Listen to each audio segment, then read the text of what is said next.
Oh, it's that time of year again. Time to release my least controversial video series, the top 10s of 2024. And today we're kicking things off with the sets. I think of the three lists I compile each year, this one was the easiest for me. There were just some real standout sets that I had a lot of fun with. Like, for instance, our number 10 spot. This is Goomba's Playground. It was very much an impulse buy of my wife's, actually, but certainly something I've been eyeing up ever since last year's Goomba shoe. Kids these days love their battle packs, but this is the battle pack that trumps them all because you get 3 unique minifigures. Yeah, each of these little guys has a different face print, which I think is so much fun. And of course, they've all got the barcodes on the back, which is meaningless to me as someone who has never even seen the Mario computer thing in the flesh. But this set is just great all on its own. It costs $15 here in the US. I'm sure you can find it on sale somewhere, especially now after Christmas, and it's got a teeter-totter, rather unconventionally built, with no connection here. It just sits inside. I think that's kind of brilliant. Works very well. Then there's this mechanism. You drop the Goomba down the tree, and then you spit him out. There's just a little lever in the back. To me, value is a big part of what goes into making a set top 10 worthy, and this one here really just has that. Really fun, desirable figures, lots of great pieces. It might not be the most attractive thing ever, and that's why it's 10 on this list out of 10, but certainly this is a surefire win for anyone who loves LEGO Mario. So number 9 is going to be the Creator 3-in-1 Wild Safari Animals. And it's probably not surprising why this one is here. It's just a gorgeous set. This set to me just really rewrote what a Creator 3-in-1 could be. Because not only is the A model absolutely gorgeous, the B and the C models look just as good. That is no small feat, and huge props to the designer, who many of you know, Aaron Newman from LEGO Masters Season 1. And don't worry, that's a name that we'll be seeing again on this list.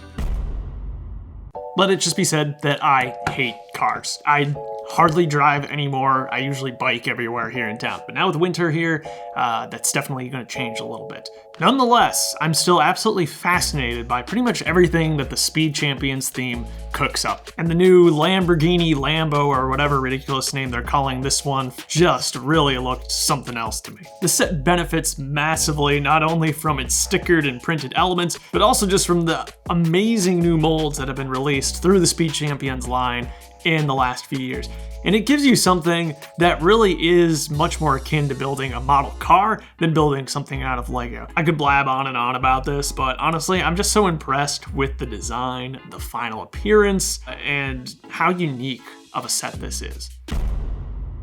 Okay, well, I feel a little ridiculous because while I was recording this video, I totally skipped over number 7, which is Friends Castle Bed and Breakfast. I think the inclusion of this set on the list is kind of ironic because I actually had a real life experience with a place called Castle Bed and Breakfast, and it was awful. The guy literally tried to ruin my wedding, yet this set is so good. I can look past all my terrible Castle Bed and Breakfast experiences and I kind of want to pick this one up. I think the thing that surprises me most about this set is that, of course, it has the beautiful exterior, but it doesn't skimp on a great interior too.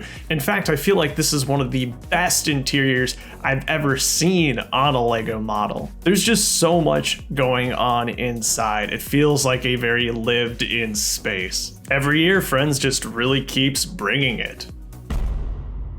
I told you Aaron Newman would be on this list again, and you did not have to wait long, because LEGO City's Interstellar Spaceship, of course, has to make this list. The LEGO City Space Sub-theme introduced a ton of fantastic sets, but I really think it's the Interstellar Spaceship that is pretty much without flaw. It's sleek, beautiful, yet easy to build, stays together well, and there's the fun popping engine play feature.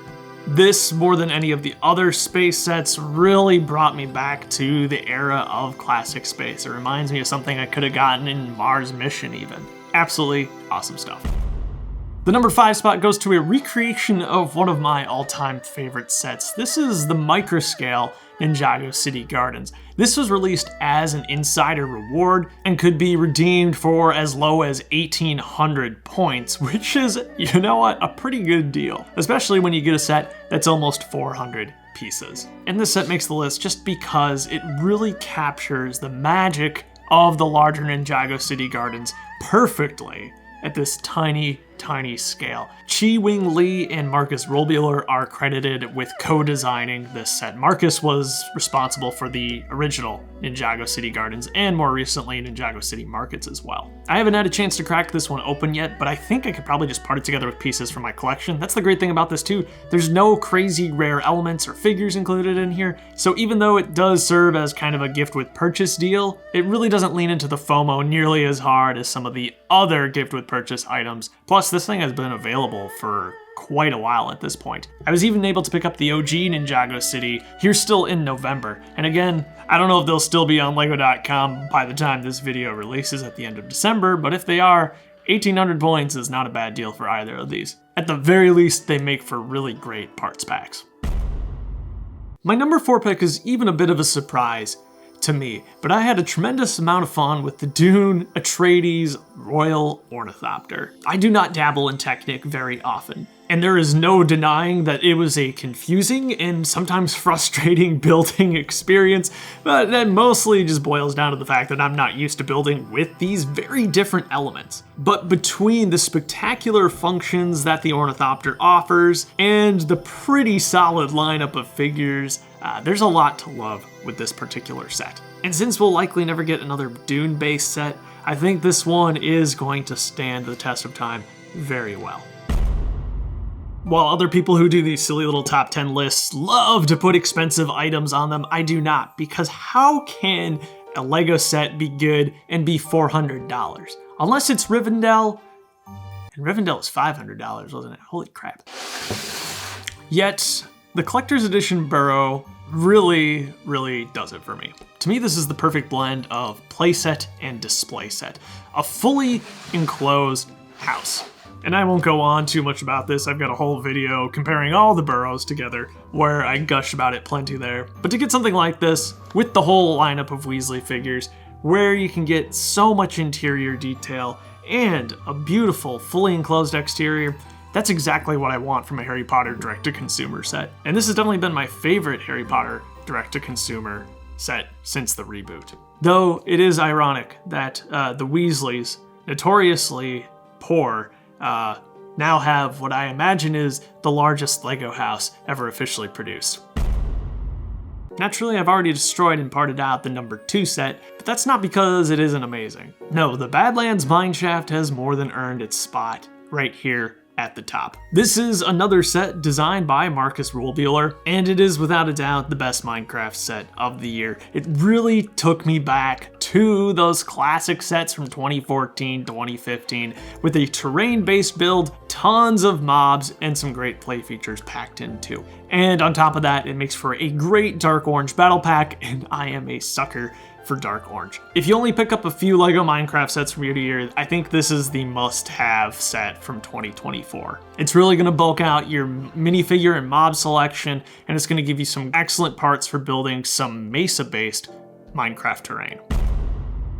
And that's going to bring us to the number 1 spot, my favorite set of the year. Every year, the folks at the Lego Ambassador Network love to send me all the Lego City sets, which is hilarious because I do not have a Lego City, yet those are always some of my best performing videos. They're always really fun to make. We do deep dives into whatever Lego is doing at the time, whether that be aliens or fire trucks. But there was one set that stood out to me so much that it definitely merited its own video. So my number 1 spot is actually going to the Mobile Construction Crane. Because looking back, this was the set that surprised me the most and that I had the most fun with in 2024. Earlier this year, I compared this set specifically to the first version of the Lego City Mobile Crane, and this improved upon it in almost every single way. It looks phenomenal in the brand new bright light orange color scheme. The reach of the boom is truly impressive, and I love the way the support legs work on the model as well. It's packed with detail and really gets me excited for more potential Lego City construction sets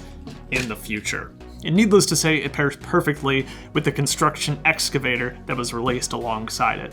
But yeah, that's my top 10 list. I am very curious to hear which sets were your favorite this year, and do let me know why. You can do a top 10 list, a top 20 list, a top 1 list. Let's fight about it in the comments. It'll be a great time. But thank you so much for watching this video. We've got 2 more top 10 lists coming up. That's going to be top 10 minifigures of the year and then top 10 elements. So I'll see you again very, very soon for those, and have yourself a great life.